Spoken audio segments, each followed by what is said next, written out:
Howdy folks, thanks for checking out Bingo Bango, a brief history of the bingo shooting device, plus 115 pranks, games, magic tricks, Emcee Bits, and more. This book is 80 or 79 pages, and it is just that. It's a brief history of this thing and what the heck is a bingo shooting device. Good question.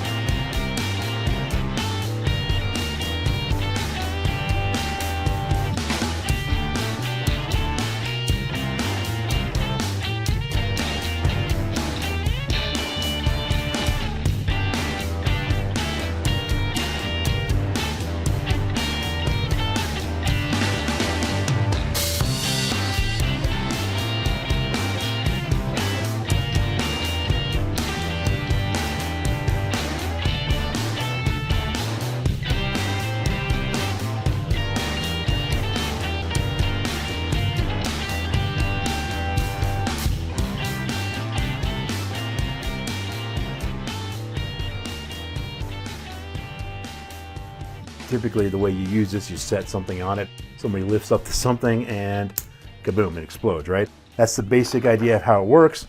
Let me show you what you get with your book here. It's sealed up in a package like this. You get a set of these caps, a set of bingo shooters, which I've got a set pulled out here. So with the book, you get this little package of caps here. There are 96 of them. You get 4 bingo shooters right here, and you get this little thing here that's just got some double stickies on it so you can use it to stick the shooters depending on what you're going to do with it. That's what you get with the book. Sorry, I just bumped the camera there.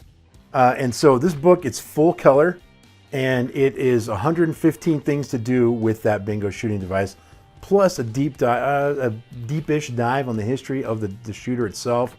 And you can look at the very beginning here. You can see the table of contents, several pages here.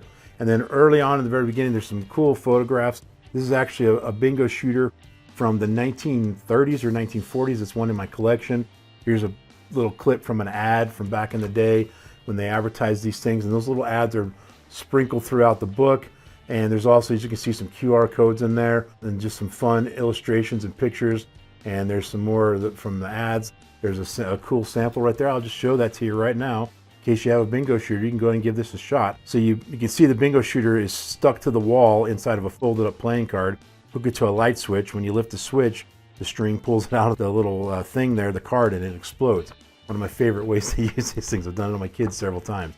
Anyway, so there's a whole bunch of things in there. Some of the pranks range from silly and juvenile to, oh, that's so silly, I would have thought of that myself. And in fact, a lot of them are ones that Sam Adams himself, the inventor of the device, thought of and wrote up in his articles years and years ago.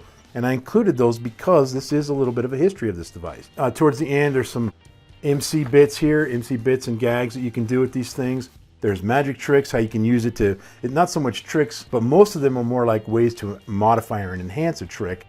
And then there's a whole bunch of references to Genie magazine articles dating back all the way to the very beginning of Genie, where people have used these devices in magic tricks to improve the effect or to tell a story. There's a whole bunch of stuff that's really fun in here.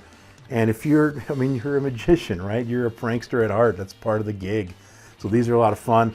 They're great around April Fool's time, of course, but they're also good for around Halloween time. And I use them all the time, all year round to mess with my kids and my wife and everything. And just to give you another example here, you can see, I've got real detailed about how this thing works. And there's a QR code. If you want to scan it, it'll actually show you kind of stuff that comes with the video, where it shows you video footage, or comes with the book, I should say, shows you video footage of how to load the trap or different things. There's about 7 or 8 QR codes in there.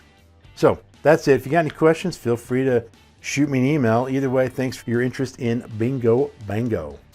Peace out, folks.